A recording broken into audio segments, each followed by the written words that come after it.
जीवन एक आईना है, ये वही दिखाता है जो आप देखते हैं, क्योंकि सोच ही आपका विश्वास है और वही आपका जीवन है।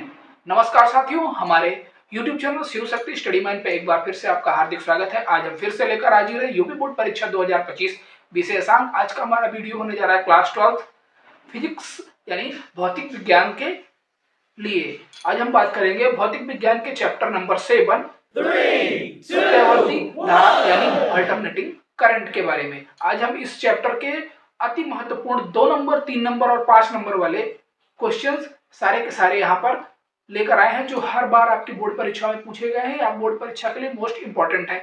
इन क्वेश्चंस को पढ़ने के बाद आपको इस चैप्टर से सिर्फ और सिर्फ न्यूमेरिकल सॉल्व करने की जरूरत पड़ेगी, क्योंकि हमने आपके बोर्ड एग्जाम के पैटर्न को पीछे स्टडी करके फिर ये क्वेश्चंस यहाँ पर लेकर आए हुए हैं। भी ये क्वेश्चंस आपको पढ़ने के बाद इस चैप्टर से सिर्फ और सिर्फ, जैसा हमने पहले कहा, न्यूमेरिकल्स पढ़ने की जरूरत पड़ेगी। आइए देख लेते हैं हम।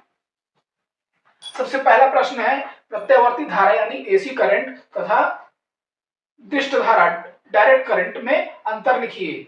यह इंपॉर्टेंट क्वेश्चन है, आपसे पूछा जा सकता है 2 नंबर में। एक अगला प्रश्न है, एक प्रत्यावर्ती धारा परिपथ में केवल एक संधारित्र लगा है, परिपथ आरेख बनाइए एवं धारा कालांतर और प्रेरण ज्ञात कीजिए। यह 2019 में पूछा गया था ये प्रश्न।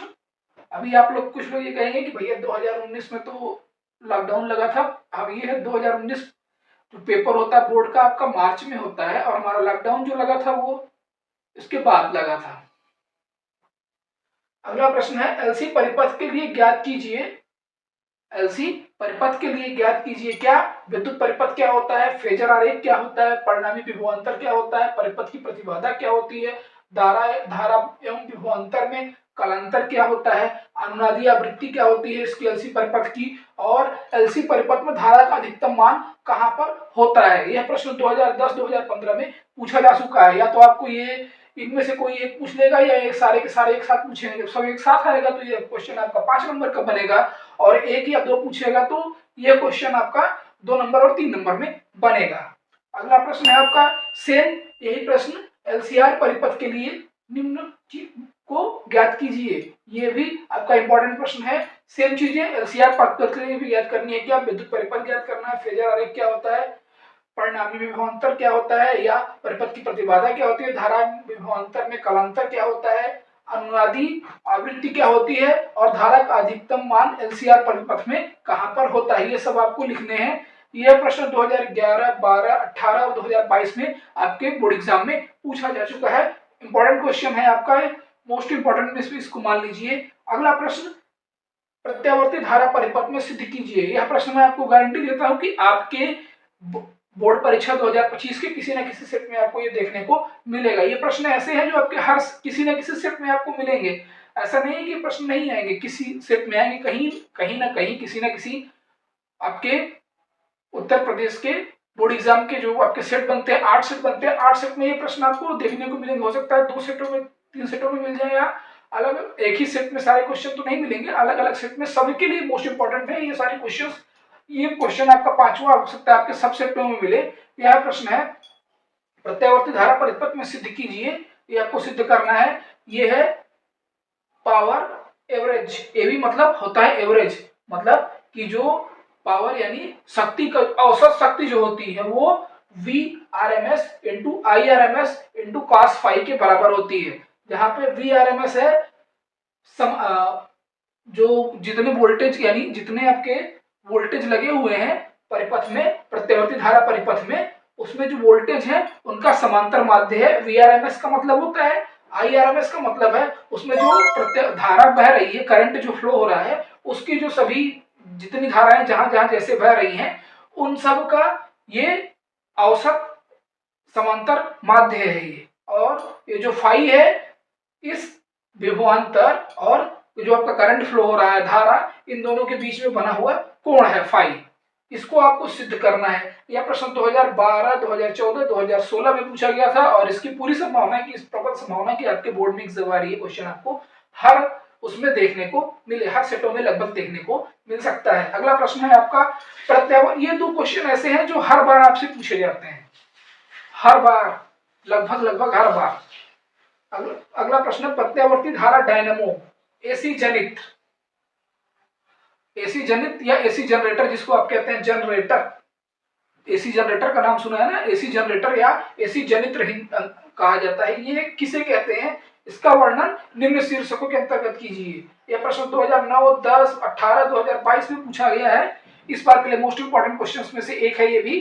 क्या क्या इसका सिद्धांत बता आपसे पूछ सकता है, इसका नामांकित चित्र बनाने को कह सकता है, संरचना और कार्यविधि, सबसे ज्यादा कार्यविधि पूछी जाती है।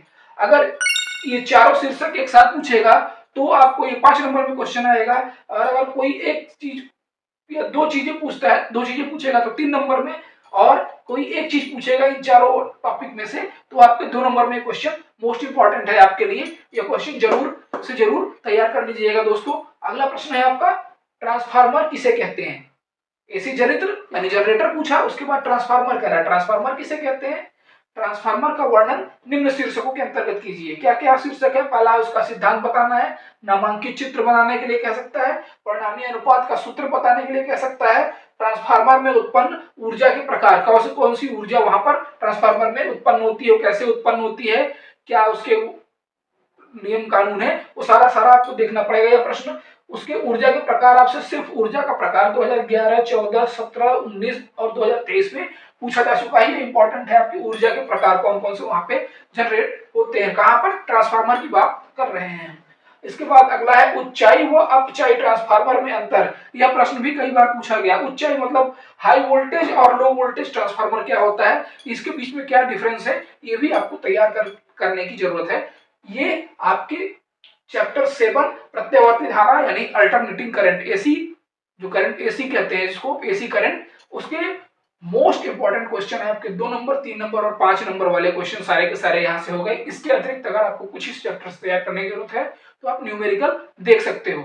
बाकी रिटन पेपर के लिए जितने क्वेश्चन होते हैं वो सारे के सारे यहाँ हमने आपको बता दिए हैं। इसके अतिरिक्त आपके लिखित प्रश्न एक भी नहीं है जिसमें आपको लिखना है, न्यूमेरिकल वैल्यू वाले जो क्वेश्चन है वो आपको इस चैप्टर से अब इसके अलावा देखने के लिए रह गए हैं। बार बार आपसे हमारा अनुरोध है कि आप वीडियो को पूरा देखा करिए, इससे आपको हर चीजें आसानी से और अच्छे से समझ में। आपने एक बार देखा स्क्रीनशॉट, या तो आप इसका स्क्रीनशॉट लेके रख लीजिए, क्योंकि हम जब बात करते हैं तो लास्ट में कुछ आपके लिए स्पेशल टिप्स भी रहती हैं according to your response in board exam classroom. आप एक बार board exam already class 10th में आप फेस कर चुके हो, फिर भी आपको ये बताना चाहिए कि जब भी आप क्लास में जब बैठे तो अपने आप को अटेंटिव रखें, आसपास के सिनेरियो का ध्यान रखें, अपने अगल बगल देखते रहें, कोई अनवांटेड चीज आपके पास ना हो, कोई इसी प्रकार का कागज या कोई रफ नोट या कुछ भी आपके पास ना हो। अगर आपके एग्जाम से रिलेटेड नहीं है और आपके पास पड़ा है तब भी आपको अनावश्यक रूप से परेशान किया जा सकता है, आपको 5-10 मिनट आपके फालतू चले जाएंगे। तो इसलिए आप इस चीज को देख कर रखें, अपने डेस्क के आसपास देख लें, ऊपर नीचे अगर उसमें कुछ जगह है तो वहां देख लें कि उसमें कुछ है तो नहीं। ये करने के बाद आप बेफिक्र होकर अपना साथ अपने आधार कार्ड और अपना एडमिट कार्ड बाहर निकाल कर रख दें। बार बार उसको आपको अंदर बाहर करने की जरूरत नहीं, निकाल कर रख दीजिए, जो आए दिखा दीजिए, सर यहाँ पे रखा है देख लीजिए। आप खोल के रख दो, वो अपने आप चेक कर लेंगे, बार बार आपको परेशान नहीं करेंगे। अगर आप उसे अंदर रखोगे, बार बार जेब से बाहर निकालोगे तो अनावश्यक टाइम खर्च होगा। इसलिए इस बात का भी विशेष ध्यान रखें कि अपना आधार कार्ड और एडमिट कार्ड बाहर निकाल कर रखें, और हो सके तो अपने स्कूल ड्रेस में एग्जाम देने जाएं, वो आपके लिए बेनिफिशियल होगा।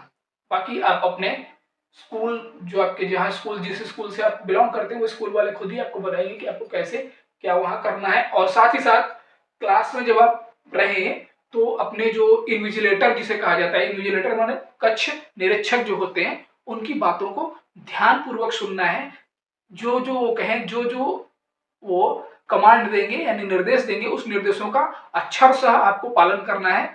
अगर कोई कंफ्यूजन आपको अपने क्वेश्चन पेपर या जो आपकी आंसर सीट है यानी जो आपकी कॉपी मिलेगी आपको, उसमें कुछ भरने में आपको परेशानी हो रही है तो आप बेझिझक उनसे हैंड रेस करके अपने क्वेश्चंस को पुट कर सकते हैं और वो आपको सारी की सारी जानकारी देंगे। अगर उनको नहीं पता होगा तो वो अपने से हायर अथॉरिटीज से पूछकर आपको सारी जानकारी देंगे। कुछ भी गलत मत भरिए, क्योंकि बोर्ड एग्जाम में यूपी बोर्ड ने भी फ्लूइड यानी जो व्हाइटनर होता है उसको लगाने की मनाही कर दी है। अगर आप लगाओगे तो आपका रिजल्ट आगे फंस सकता है, इसलिए गलती ना करें और सतर्क रहें, सजग रहें, साथ ही साथ हमारे साथ बने रहें। आज के लिए इतना ही।